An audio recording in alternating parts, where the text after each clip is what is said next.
నమస్కారం, welcome to Suman TV. నేను గీతాంజలి. ధనత్రయోదశి ఏ రోజున? శనివారమా లేకుంటే ఆదివారమా? అంటే అక్టోబర్ 18, 19 అనేది పెద్ద సందేహం మనలో చాలామందికి ఉందండి.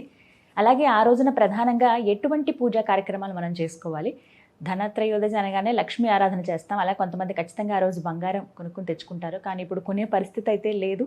కానీ ఆ రోజు అసలు పూజ ఎలా చేసుకోవాలి? ఎవరి ఆరాధన ప్రధానంగా చేయాలి? విధానం అంటూ ఉందా? కొన్ని నియమాలన్నీ ఉంటాయంటారు. అవన్నీ ఏంటో తెలుసుకుందాం. వివరించేందుకు ప్రస్తుతం మనతో పాటు ఉన్నారు.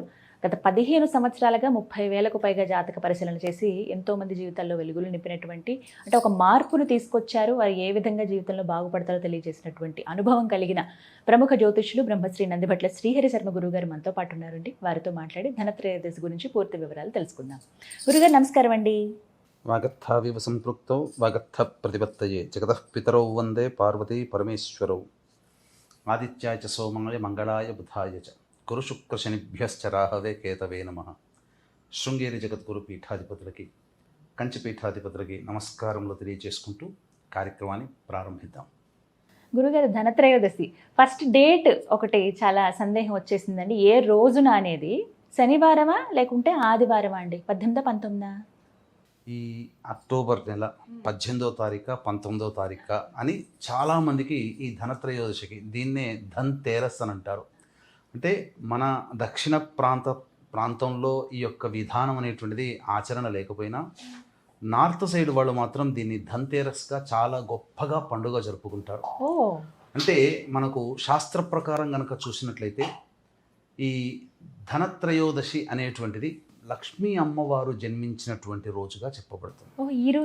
ఈ రోజునే జన్మించినట్టుగా క్షీరసాగర మథనం నుంచి అమ్మవారు ఉద్భవించింది. అమ్మవారితో పాటుగా చంద్రుడు, ఐరావతము, ఉచ్చైశ్రవము, హాలాహలము, అలాగే ధన్వంతరి అనే ఆయుర్వేద దేవత కూడా ఉద్భవించడం జరిగింది. అందుకనే ఈ సంబంధించినటువంటి త్రయోదశినే ధన్తేరస్ అంటారు. ధన్వంతరి జయంతిగా కూడా పిలుచుకుంటారు. ఇదే రోజున రెండు చేసుకుంటారు. అయితే ఈసారి మన అదృష్టం కొద్దీ శని త్రయోదశి కూడా కలిసి వచ్చింది. అంటే శనివారమే అంటారా? శనివారం. అయితే ఎందుకు శనివారము? సూర్యోదయానికి ద్వాదశి ఉంది, మధ్యాహ్నం తర్వాత నుంచి కదా త్రయోదశి వస్తుంది. మరి త్రయోదశి ఎలా మనము ఈ 18 తారీఖున అని అంటాము ధన్తేరస్ అని అంటే, ఇక్కడ మనకు పంచాంగంలో కనిపించేటువంటి సంబంధించినటువంటి పరిశీలనలో మనకు డైరెక్ట్గా కనబడుతుంది ద్వాదశి శనివారం నాడని. కానీ ఇక్కడ మనం చర్చించుకోవాల్సినటువంటిది ఏంటంటే, శాస్త్రాంతర్గతంగా మనం చర్చించుకోవాలనుకున్నప్పుడు దీపావళి అనే పదం గురించి మనం మొదలు తెలుసుకోవాలి. దీపావళి అనే పండుగ అనాదిగా 5 రోజుల పాటు జరుపుకునేటువంటి పండుగ. తరువాత అలాగే కొన్ని ప్రాంతాల్లో 3 రోజులు జరుపుకుంటారు. 5 రోజులు ఏంటంటే ధనత్రయోదశి, నరక చతుర్దశి, అమావాస్య, దీపావళి అమావాస్య, బలిపాడ్యమి, భగిని హస్తభోజనం, యమద్వితీయ అని అంటారు. ఈ 5 రోజుల పాటు జరుపుకుంటారు. కాబట్టి ఈ 5 రోజుల పాటు జరుపుకునేటువంటి పండుగ ప్రదోష కాలం అయిన తర్వాత జరుపుకునేటువంటి పండుగ. కాబట్టి త్రయోదశి తిథి ప్రదోష కాలానికి 18వ తారీఖు నుంచే ప్రారంభమైంది. కాబట్టే ధనత్రయోదశి అనేటువంటి విధి విధానంగా ఉన్నటువంటి పండుగని మనం 18వ తారీఖు రోజునే జరుపుకోవాలి. 19వ తారీఖు రోజున చతుర్దశి, నరక చతుర్దశి అని అంటారు. 20వ తారీఖు రోజున దీపావళి అమావాస్య. ఇది సందిగ్ధతను తీర్చేశారు మొత్తానికి. ఇదైతే మరి ఇక ధనత్రయోదశి అసలు ఏమిటండి విధి విధానాలు? మనం ఎలా పూజ చేసుకోవాలి? ఏమైనా నియమాలు ఉన్నాయా? ముందుగా మాట్లాడుకుందాం. ఏ పూజ చేయాలి? లక్ష్మీ అమ్మవారు ఉద్భవించారంటే అది మామూలు విషయం కాదు. చాలా అద్భుతమైన రోజుగా చూస్తాం మనందరం. ఇంకా సందేహాలు కూడా ఉన్నాయి, ముందుగా తెలియచేయండి, అవన్నీ అడుగుతాను. మీకు ఒక ముఖ్యమైన విషయం చెప్తానమ్మా. ఈ ధనత్రయోదశి రోజునే అమ్మవారు ఏ నక్షత్రంలో జన్మించిందని చెప్తారు? ధనత్రయోదశి అంటే ఉత్తరా నక్షత్రంలో జన్మించింది అని చెప్తుంటుంటారు. అంటే కొంతమందికి ఉత్తరాషాఢ అని చెప్తుంటుంటారు. అంటే ఒక్కొక్క యుగంలో ఈ లక్ష్మీ అమ్మవారి యొక్క అవతార స్వరూపము ఒక్కొక్క నక్షత్రంలో ఉద్భవించడం జరిగింది. అనేక పురాణాంతర్గత పురంగా చూసుకున్నట్లయితే, పద్మ పురాణాంతర్గతంగా చూసుకున్నట్లయితే భృగు మహర్షికి సాక్షాత్తు అమ్మవారే జన్మించింది. కాబట్టి ఉత్తరా నక్షత్రం అమ్మవారి యొక్క జన్మ నక్షత్రం. 18వ తారీఖు రోజున ప్రదోషకాల సమయంలో ఉత్తరా నక్షత్రం ఉంటుంది, ప్రవేశిస్తుంది. మంచి ముహూర్తం. 18వ తారీఖు అంటే ధనత్రయోదశి ఏ దేవత మీద ఏర్పాటు చేయబడింది? లక్ష్మీ అమ్మవారి పేరు మీద. కాబట్టి ఈ రోజున ఉత్తర నక్షత్రం కూడా ఉండడం వల్ల మరింత పవిత్రత, మరింత మహిమను సంతరించుకున్నది ఈ సంవత్సరం వచ్చే త్రయోదశి, ధనత్రయోదశి అని చెప్పవచ్చు. గురుగారు, ముఖ్యమైన ప్రశ్న అడుగుతున్నాను. అందరూ ఎంతో ఆసక్తిగా ఎదురు చూసేది, అడగాలనుకునేది, బంగారం కొనటం. ధనత్రయోదశి రోజు బంగారం ఖచ్చితంగా కొనాలా, లేదు బంగారం కాదు ఇంకా చాలా ఉన్నాయి అని అంటే కనుక అసలు ఏం తీసుకోవాలి, ఆ రోజున ఏం కొనుక్కోవాలి ధనత్రయోదశి రోజు? అంటే మనకు యుగయుగాల నుంచి కూడా చాలా పవిత్రత కలిగినటువంటిది, అందరూ కూడా ఇష్టపడేటువంటిది బంగారం.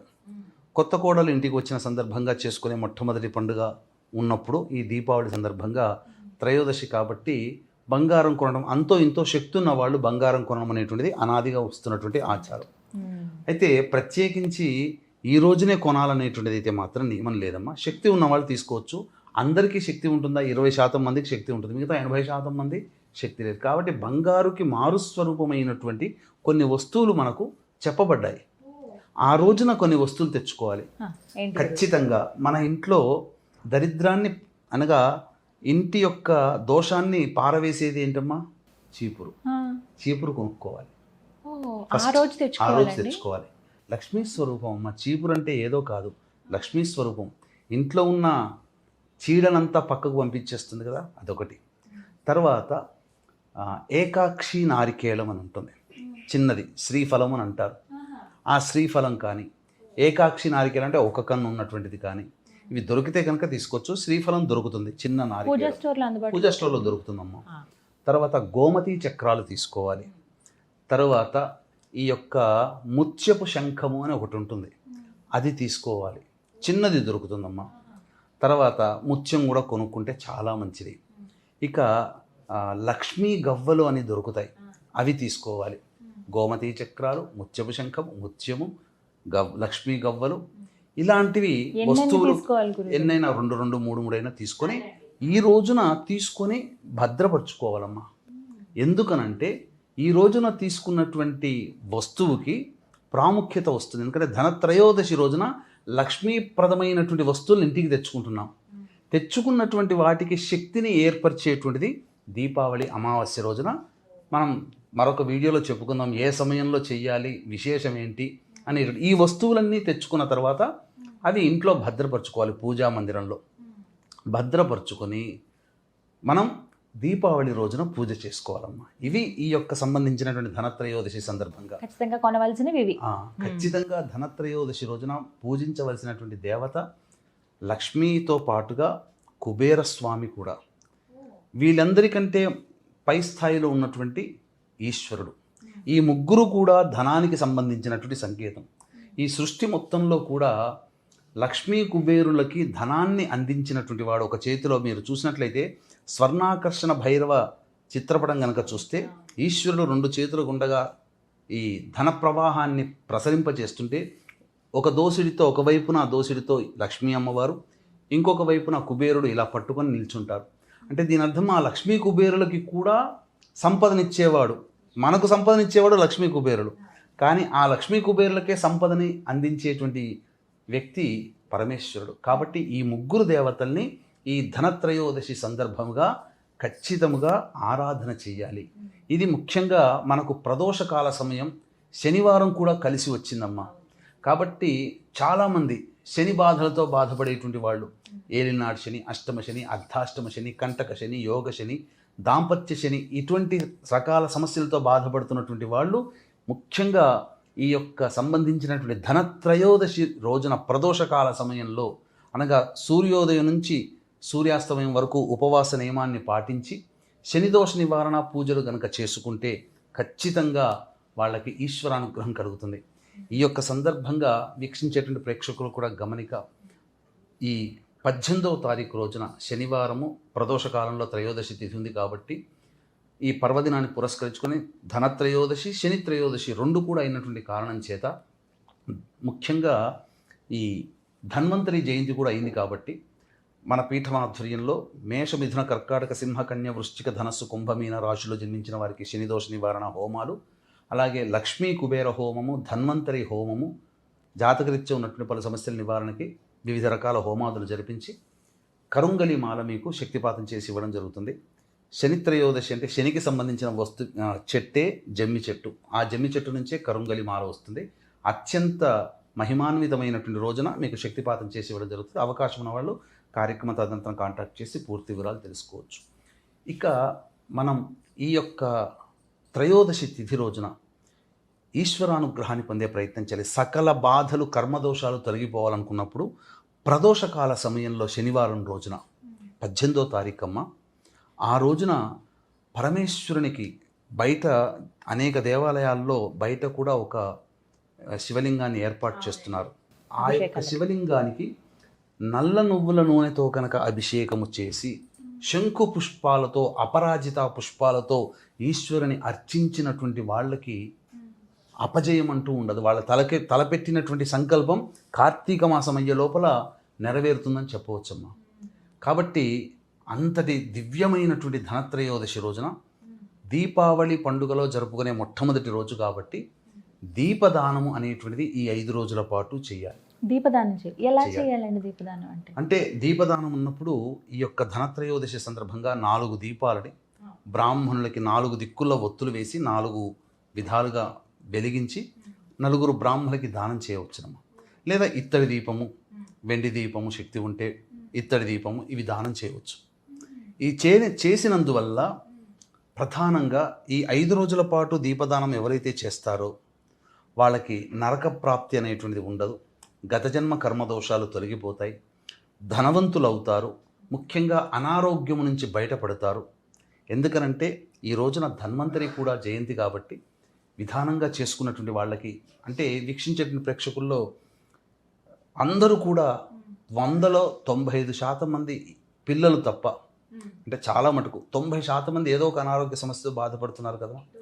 ఈ ధనత్రయోదశి రోజున మీరు వాడేటువంటి యొక్క మందులకి చక్కగా ఆ సంబంధించినటువంటి ముందర పెట్టుకొని చిత్రపటం దేవుడి దగ్గర పెట్టి ఆ ధన్వంతరి ధ్యాన శ్లోకము లేదా ధన్వంతరి మూలమంత్రం కనుక లేదా ఓం ధన్వంతరియై నమః అనే యొక్క నామాన్ని జపిస్తూ 1008 సార్లు కనుక జపం చేస్తే ఆ మందులకి, ఎందుకనంటే వైద్య రంగానికి మూలం ధన్వంతరి కాబట్టి ఆ యొక్క మందు చాలా ఉపయోగపడుతుందమ్మా. చాలా మటుకు చెప్పదలిచినట్లయితే కొత్తగా ఏదైనా మందు వాడాల్సినప్పుడు ఈ ధనత్రయోదశి రోజున రోగానికి మందు వాడతారు. అద్భుతంగా పనిచేస్తుంది. ఇప్పటికీ కూడా నాకు తెలిసినటువంటి ఆయుర్వేద వైద్యులు, ఈ సంబంధించినటువంటి ఆయుర్వేద వైద్యులు వైజాగ్లో ఉంటారు. తేజస్వి అని, విశ్వనాథ్ తేజస్వి అని, చక్రవర్తుల విశ్వనాథ్ తేజస్వి. ఆయన వాళ్ళ ఇంట్లో ఖచ్చితంగా ఈ రోజున ధన్వంతరి హోమం జరిపించుకుంటారు. ఎందుకంటే ఆయుర్వేదంలో వాళ్ళు చాలా ఆరితేలిన వాళ్ళు. చింతలూరు ఆయుర్వేద వైద్యం వాళ్ళు ఖచ్చితంగా ధన్వంతరి హోమం చేస్తారు ఈరోజు. కాబట్టి అమ్మ, విశేషమైనటువంటి పండుగ. ఖచ్చితంగా బంగారం కొనాలని ఏమి చెప్పబడలేదమ్మా. ఈ వస్తువులు, కొత్త వస్తువులు కొనుక్కోవచ్చు, కొత్త దుస్తులు కొనుక్కోవచ్చు. నలుపు రంగు అనేటువంటిది లేకుండా, డార్క్ కలర్వి కాకుండా ఆరెంజ్ కలర్వి, తెల్లవి అనేటువంటివి కొత్త వస్తువులు కొనుక్కోవచ్చు. వెండి కొనుక్కోవచ్చు అమ్మా. ముఖ్యంగా బంగారం కూడా కొనుక్కోవచ్చు. లేదా బంగారంతో సమానమైనటువంటి మారేడు దళములు కానీ, జమ్మి ఆకులు. ఎందుకంటేనమ్మా, బంగారం ఎక్కడ పుట్టింది? అగ్నిలో పుట్టింది. అగ్ని ఎక్కడ పుట్టింది? జమ్మి చెట్టులో పుట్టింది. అందుకే జమ్మి చెట్టు చాలా పవిత్రం. బంగారం అని అందుకని ఇప్పుడు చాలా మంది కరుంగలి మాలలు ధరిస్తున్నారు చూడండి, జమ్మి చెట్టు నుంచే వచ్చింది. మరి అందుకనే నరదృష్టి, నరఘోష అన్ని అత్యంత మహిమాన్వితమైనటువంటిది కాబట్టే ఆ జమ్మి ఆకుల్ని తెచ్చుకొని పెట్టుకున్నా చాలా విశేషం అమ్మా ఈ త్రయోదశి తిథి రోజున, 18వ తారీఖు రోజున. కాబట్టి అందరూ కూడా లక్ష్మీ అమ్మవారిని ఈ రోజున సాయంకాలము, అంటే ఉత్తర నక్షత్రం ప్రారంభమవుతుంది కదమ్మా, సుమారుగా 7 గంటల నుంచి 9 గంటల మధ్యకాలంలో వృషభ లగ్నం ఉంటుంది. ఆ సమయంలో గనక లక్ష్మీ అమ్మవారి పూజ చేసుకున్న, ఈశ్వరునికి ప్రదోషకాల సమయంలో అభిషేకము పూజ చేసుకున్న, లక్ష్మీ అర్చన చేసుకున్న, లేదా ఈ ధనత్రయోదశి రోజున ఆదిశంకరాచార్య విరచితమైనటువంటి కనకధారా స్తోత్రాన్ని కంటిన్యూస్గా 2 గంటల పాటు ఇంట్లో పారాయణం చేయండి. చాలా విశేషం అమ్మ. చాలా, ఎందుకనంటే మళ్ళీ ఇటువంటి కాంబినేషన్, అమ్మవారి జన్మ నక్షత్రము అమ్మవారి జయంతి అయినటువంటి ధనత్రయోదశి, ధన్వంతరి జయంతి కలిసి రావడం మాత్రం దుర్లభం. మరియు శనివారము కూడా కలిసి రావడం అనేది అత్యంత దుర్లభమైనటువంటి రోజు. కాబట్టి వీక్షించేటువంటి మన సుమన్ టీవీ ప్రేక్షకులు ఎంతైనా కానీ వీలు చేసుకొని లక్ష్మీ సహస్రనామ పారాయణం లేదా చిన్న నామం ఓం శ్రీం మహాలక్ష్మ్యై నమః చాలు, లేదా ఓం మహాదేవ్యై చ విద్మహే విష్ణుపత్న్యై చ ధీమహి తన్నో లక్ష్మీ ప్రచోదయాత్, ఈ యొక్క మంత్రాన్ని 1008 సార్లు ఆ 7 నుంచి 9 గంటల మధ్యకాలంలో కనుక చేస్తే మీకు చెప్తున్నానమ్మా, ఆర్థిక బాధలు సంపూర్ణంగా తొలగిపోతాయి. ఈ నోటి వాక్కు చాలా చక్కగా వివరించారండి. ధన్యవాదాలు గురుగారు. సర్వం శ్రీ ఉమామహేశ్వర పరబ్రహ్మార్పణమస్తు.